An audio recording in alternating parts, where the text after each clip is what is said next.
नमस्कार, आप देख रहे हैं एवन उत्तर प्रदेश और मैं हूं आपके साथ आयुषी गुप्ता। बुलेटिन की शुरुआत करेंगे इस वक्त की हेडलाइंस के साथ।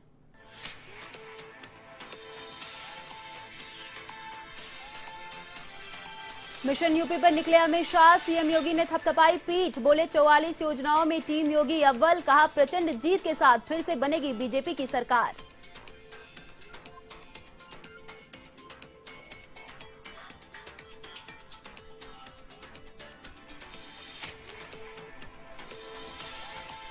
अयोध्या के संतों ने सीपीआई के राम नाम के सहारे को लेकर जताई खुशी। रामलला के मुख्य पुजारी सत्येंद्र दास बोले, राम नाम से बीजेपी 2 से पहुंची 300 के पार, तो अन्य दलों को भी मिले राम नाम का लाभ।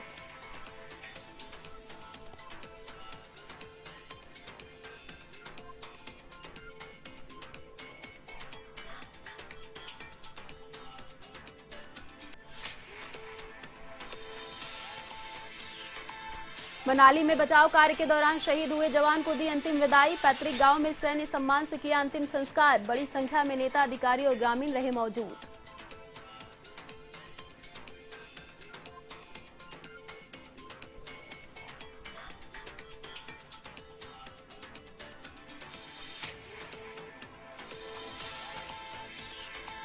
बिजनौर में शराबी पिता ने बेटी की हत्या। पति ने ससुराल जाने से मना किया तो बेटी को जमीन पर पटक कर उतारा मौत के घाट। पुलिस ने किया गिरफ्तार।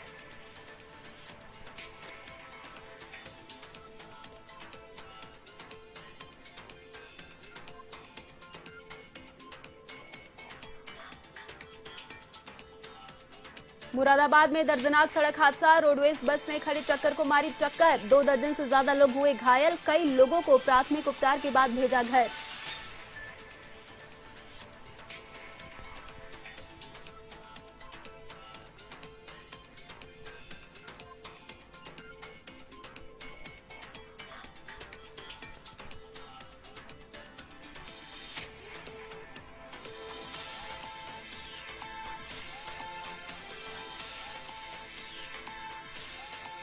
और अब खबरें विस्तार से। उत्तर प्रदेश में होने वाले विधानसभा चुनाव से पहले बीजेपी मिशन यूपी मोड में आ गई है। इसी कड़ी में आज केंद्रीय गृह मंत्री अमित शाह दौरे पर रहेंगे। उन्होंने लखनऊ में कई परियोजनाओं का शिलान्यास भी किया। साथ ही आपको बता दें कि सूबे की राजधानी लखनऊ में गृह मंत्री अमित शाह ने सीएम योगी की तारीफ की। उन्होंने कहा कि आज जब मैं 2021 में यूपी में खड़ा हूं तो गर्व से कह सकता हूं कि योगी आदित्यनाथ के नेतृत्व में यूपी में बहुत अच्छा काम हुआ है। देश में सबसे आगे उत्तर प्रदेश है। 44 में 22 से ज्यादा योजनाओं में योगी सरकार सबसे आगे है। यूपी ने सभी क्षेत्रों में सबसे ज्यादा विकास किया है। कोविड के दोनों लहरों में योगी सरकार ने बहुत अच्छा काम किया है। केंद्रीय गृह मंत्री अमित शाह ने कहा कि यूपी में जिनको सरकार बनाने के सपने आ रहे हैं उनके कान में आवाज आनी चाहिए। बोलिए जोर से भारत माता की जय।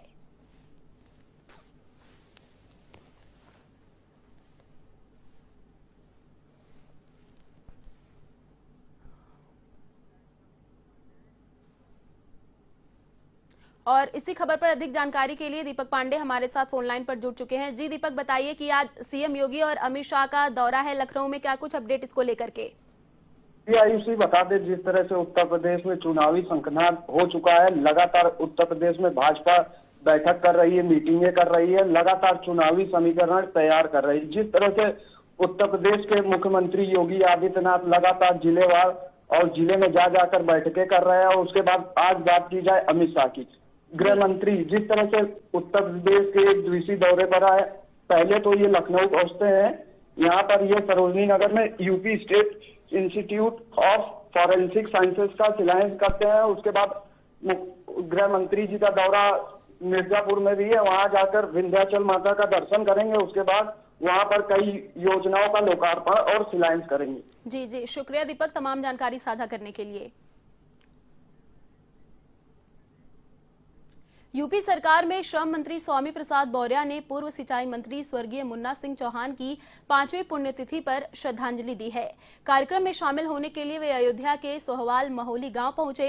कार्यक्रम के बाद मीडिया से बात करते हुए उन्होंने बसपा के संचालित ब्राह्मण सम्मेलन पर जुबानी हमला बोला। उन्होंने कहा कि दलित मायावती का साथ छोड़ चुका हूं। आपको बता दें, बसपा को अब अपने दलित मतदाताओं पर भरोसा नहीं है।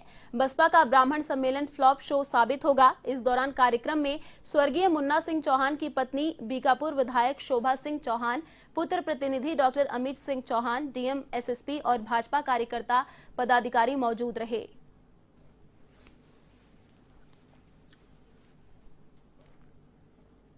बहन मायावती का साथ छोड़ चुका है। उनको अपने मतदाताओं पर भरोसा नहीं है, दलितों पर भरोसा नहीं है, इसलिए वो दाएं बाएं हाथ चला रही हैं।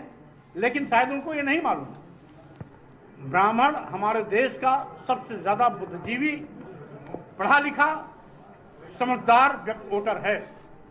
वो कभी भी किसी के बहकावे, झांसे, प्रलोभन या लालच में आने वाला नहीं है। वो हमेशा देश को दिशा और दशा तय करता है।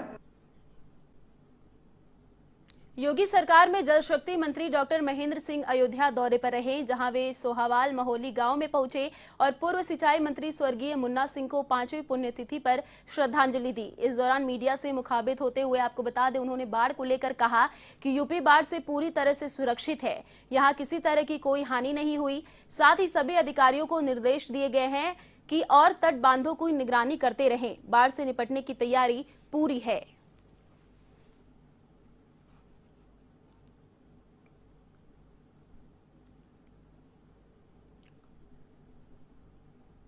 बहुत अच्छा काम उत्तर प्रदेश सरकार ने आदरणीय योगी आदित्यनाथ जी के, हमारे माननीय मुख्यमंत्री जी के नेतृत्व और उनके मार्गदर्शन में हम सब लोगों ने किया है। और उसी का परिणाम है कि पिछले 3 सालों में आपने देखा होगा कि भारत के बहुत सारे राज्यों में बाढ़ से तबाही हुई, लेकिन मेरा उत्तर प्रदेश पूरी तरीके से सुरक्षित रहा। जनहानि, धनहानि, पशुहानि, किसी प्रकार की कोई हानि नहीं हुई। और जो जमीनों का कटाव और प्रभावित होने वाला क्षेत्रफल था, वो 2015 और 16 में 15 लाख हेक्टेयर जमीन प्रभावित बाढ़ से हुई थी, लेकिन पिछले साल वो घट करके 6000 हेक्टेयर पर आ गया और उसके पहले 12000 हेक्टेयर पर था।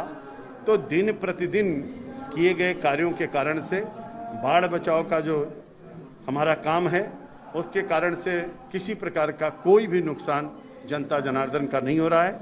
उसके बावजूद भी हम लोगों ने डायरेक्शन दिया है, सभी अधिकारी हमारे बंधों पर हैं और हर तरीके की तैयारी है। आदरणीय मुख्यमंत्री जी ने अंतर विभागीय बैठक करके सबको निर्देशित किया है। बाढ़ की चौकियां बनाई गई हैं, राहत के लिए राहत आयुक्त को निर्देशित किया गया है, जगह जगह बोट लगाई गई है। एनडीआरएफ, एसडीआरएफ पूरी तरीके से हर जगहों पर मुस्तैद है और इसलिए पूरी तैयारी बाढ़ के दृष्टि से उत्तर प्रदेश सरकार की है। कहीं पर कोई अगर समस्या आती है तो हम सब लोग उसके लिए तैयार और तत्पर हैं, लेकिन जितना काम हुआ है उससे लगता है कि किसी प्रकार की कोई समस्या आएगी नहीं। यूपी विधानसभा चुनाव 2022 के मद्देनजर सियासी दल ब्राह्मण पॉलिटिक्स के जरिए अपने समीकरण साधने में जुटे हैं। इसी कवायद में समाजवादी पार्टी 5 अगस्त को बलिया में प्रबुद्ध वर्ग सम्मेलन करेगी और ब्राह्मण वोटों को अपने पाले में करने की कोशिश करेगी। आपको बता दें कि 5 अगस्त को ही समाजवादी नेता जनेश्वर मिश्र की जयंती है। इस अवसर पर जनेश्वर मिश्र के गाँव सोमनाथी में कार्यक्रम आयोजित किया जाएगा। पूर्व विधायक और प्रबुद्ध वर्ग सम्मेलन के प्रभारी सनातन पांडे ने बताया कि प्रबुद्ध वर्ग सम्मेलन में देश में व्याप्त समस्याएं और विभिन्न मुद्दों पर चर्चा होगी, जिससे मुद्दों को घर घर तक पहुंचाने की कोशिश की जाएगी। साथ ही उन्होंने कहा कि 2022 में भाजपा को सत्ता से हटाने में सफल होंगे और अखिलेश यादव यूपी के मुख्यमंत्री बनेंगे।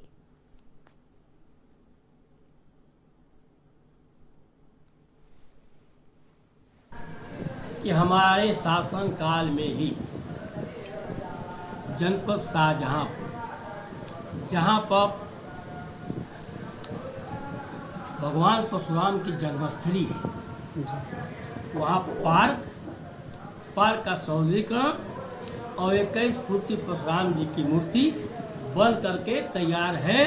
आदरणीय अखिलेश यादव जो उस कार्यक्रम के मुख्य अतिथि थे, उसका उद्घाटन बाकी था, तब तक आचार संहिता लागू हो गया। आज भी वो मूर्ति उसी तरह से ढकी पड़ी हुई है।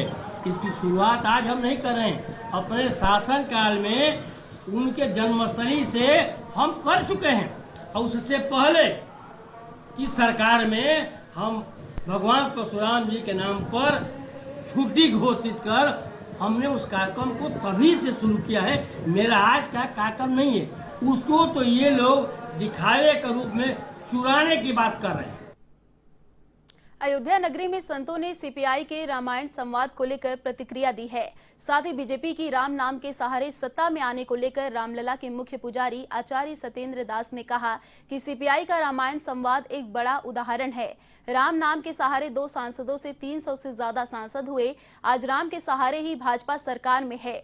सीपीआई या अन्य दल राम का सहारा लेने का प्रयास कर रहे हैं। पार्टियों को राम नाम का विरोध न करते हुए उनका सम्मान करना चाहिए। पार्टी को, पार्टी के विचारों को भले ही वो विरोध करें, लेकिन राम का विरोध, क्योंकि राम है क्या?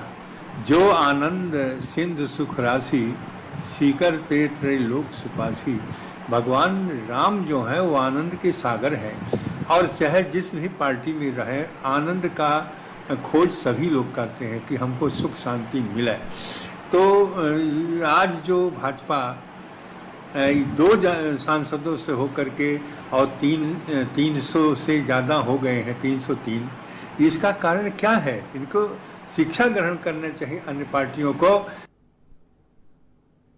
यूपी के प्रतापगढ़ निवासी नायक पद पर तैनात रितेश पाल मनाली में बचाव कार्य के दौरान हादसे में शहीद हो गए। ऐसे में शहीद रितेश का शव लेकर सेना के जवान पैतृक गांव पहुंचे, जहां सभी की नम आंखों से रितेश पाल को अंतिम विदाई दी गई। इस दौरान नेताओं और पुलिस अधिकारियों ने रितेश को श्रद्धांजलि अर्पित की। इस मौके पर भारी संख्या में ग्रामीण भी मौजूद रहे।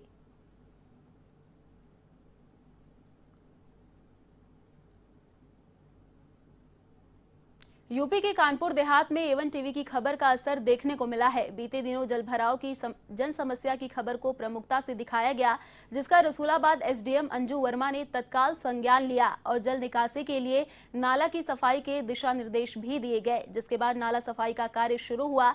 आपको बता दें कि तहसील क्षेत्र के अंतर्गत मौजमपुर गाँव में बारिश के चलते जल भराव की समस्या हो गई, जिससे ग्रामीण खासे परेशान दिखाई दे रहे थे, जिसकी खबर दिखाने पर प्रशासन की ओर से कार्रवाई की गई है।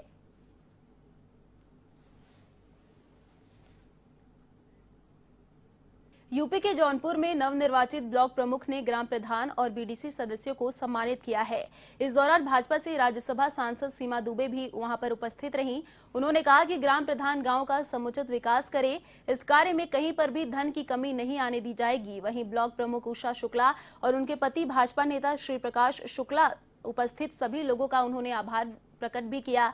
इस अवसर पर आपको बता दें कि मनोज द्विवेदी, विकास सिंह, नीरज द्विवेदी सहित बीडीसी सदस्य और ब्लॉक के कर्मचारी मौजूद रहे।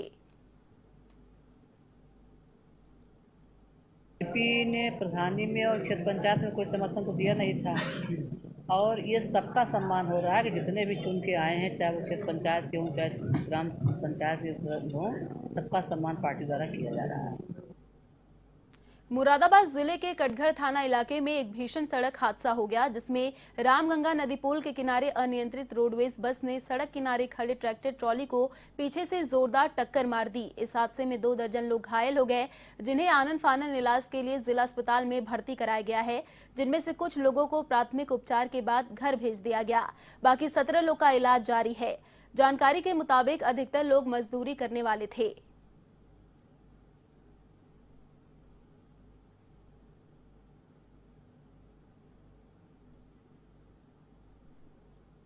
महाराजगंज जिले के फनिंदा थाना क्षेत्र में रिश्तों को शर्मसार कर देने वाली घटना सामने आई है, जहां पोखर भिंडा क्षेत्र में संपत्ति के लालच में बेटे ने अपने बुजुर्ग पिता को लात घूंसों और डंडों से बुरी तरह पीटा। वहीं बहू ने भी बुजुर्ग सास को बाल खींचकर पीटा, पैरों से घसीटकर मारपीट की। साथ ही दोनों ने बुजुर्ग दंपति को घर से बाहर चले जाने की चेतावनी भी दी। इस मामले की वीडियो सोशल मीडिया पर काफी वायरल हो रहा है। पीड़ित दंपति ने अपने बहू बेटे के खिलाफ थाने में मामला दर्ज कराया और जान माल की सुरक्षा की गुहार भी लगाई, जिसके बाद पुलिस ने आरोपी पति पत्नी को गिरफ्तार कर जेल भेज दिया है।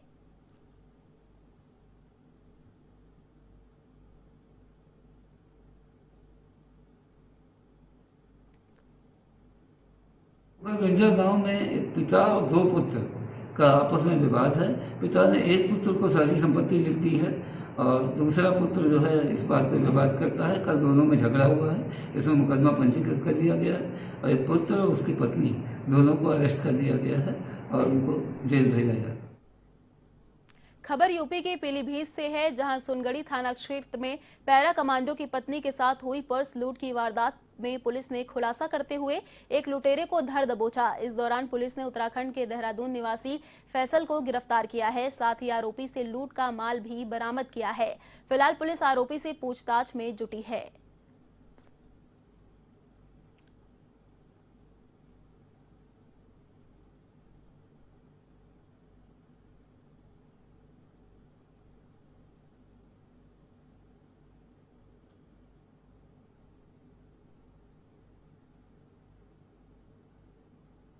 बाइक सवार में एक महिला जो कॉलोनी से गुजर रही थी, तो उसके हाथ से उसका जो महिला का हैंड बैग था वो लेके उसको छीन के बाइक से वो फरार हो गया था।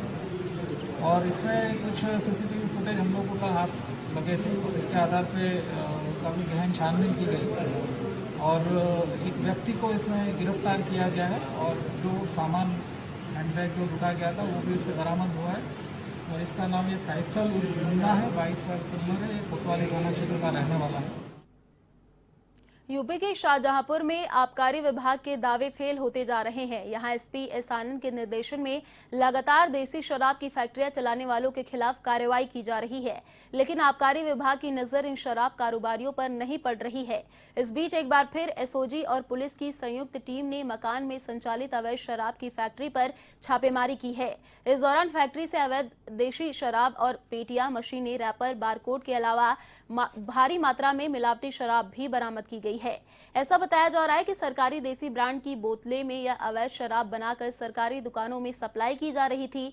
वहीं इस पूरे मामले की सरकारी शराब ठेकेदार गौरव गुप्ता का भी नाम सामने आया है। ऐसे में पुलिस ने 4 तस्करों को भी गिरफ्तार किया है।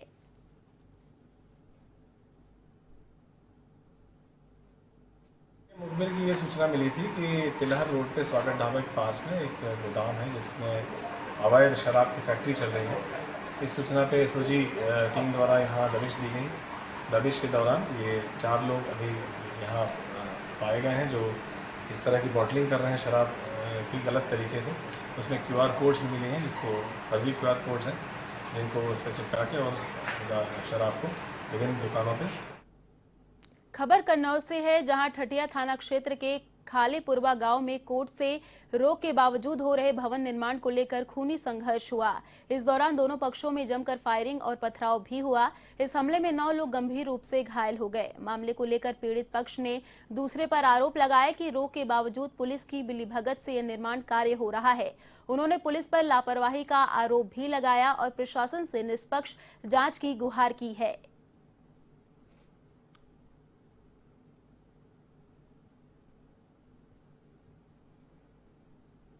यूपी के कन्नौज में रेलवे ट्रैक के किनारे मिला युवक का शव। आपको बता दें कि ट्रेन की चपेट में आने से मौत की आशंका बताई जा रही है। छिबरामऊ में मामा के घर ये युवक रहता था। इंदरगढ़ के सपाहा गांव का युवक रहने वाला बताया जा रहा है। पुलिस ने शव कब्जे में लेकर जांच शुरू कर दी है। गुरसहायगंज के Jalalabad petrol pump railway track के पास ये शव मिला है।